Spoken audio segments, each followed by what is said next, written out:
if we talk about prospecting, I'm like I said, I'm a deep-rooted Cowboys fan. I was looking at you guys, tight end Mark Andrews. Can't have I can't have. I want that kid so bad. I was looking at his film. I said, "Oh my God, man! Put him on my team. Let him What are run you the talking vertical about? Mark is routes." gonna play for 20 years. But I think he's a more complete tight end than any other tight end that we have currently on my Cowboys roster, as opposed to like the Jason Wittens of the world, of course. But I do know that fan favors are favoring Rico. But tight end, to me personally, I always say tight end is the hardest position, the third hardest position in the National Football League to learn. Number one is quarterback. Number two is the center, and number three is the tight end. You got so many responsibilities to do out there. And to me, tight end is just so much. You have to have a cerebral type of guy who understands the playbook and played that position for a while. So that's why I feel like Mark Andrews, I can see him finding the spots in the zone. I did see a post where Darreck says that he's not that great in blocking, which, you guys saw more games than I have seen. But I think that this kid does have the measurables, the size, the tenacity, the temperament to learn that trait, or not learn the trait, but to learn that skill set to be able to block upfield and line block and then squeeze out and catch the ball across the middle and stretch the field vertically.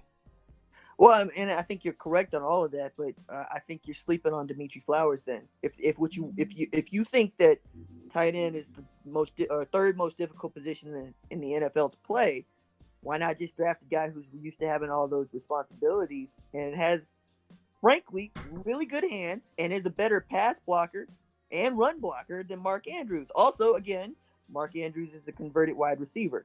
Yep. He's way more Jermaine Gresham than he is Hannah.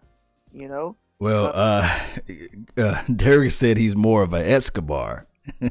Oh goodness. And that scared the hell out of me. So I said, let me look at some more film about him. I said, be mean about it, yeah.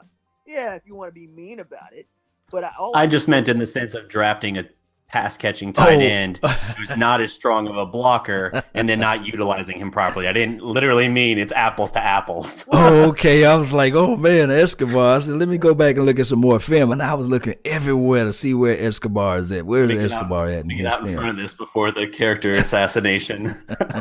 Man.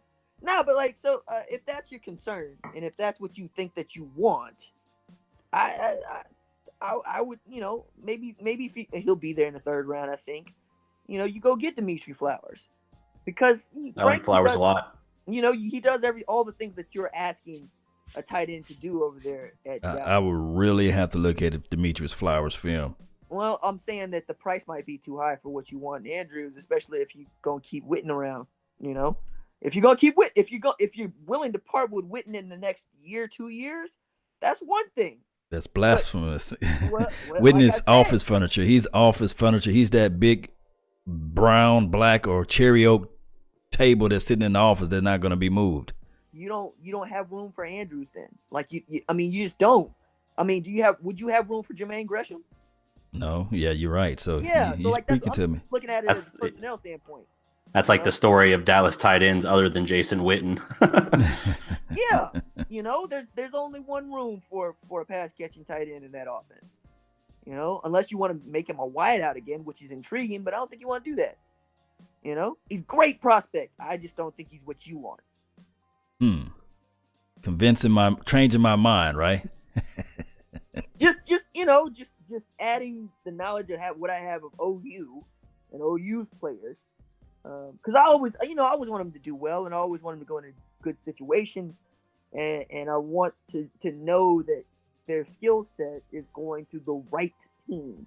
Because a lot of what we're talking about is how does a player fit into what I already do well, not what is the best player available, which is basically my underlying problem with Mike Stoops' defense is he wants to play the best players available as opposed to drafting kids that fit a better scheme that's more appropriate, and you'll see that play out all over the place. People used to wonder a lot for quite a while at Buffalo what Khalil Mack was going to do, and then they said, "Oh, So if he just put his hand on the ground, we let him go, he's gonna be all pro? Okay, cool. Let's do that. As opposed to draft him and let's say to the Texans, he's not gonna do anything over there in that defense. If you make him stand up, what do you got? You know, he's not gonna be chasing down wide receivers in the slot. That's suicide. You know, put him in just pin the ears back and just go to the quarterback. I see.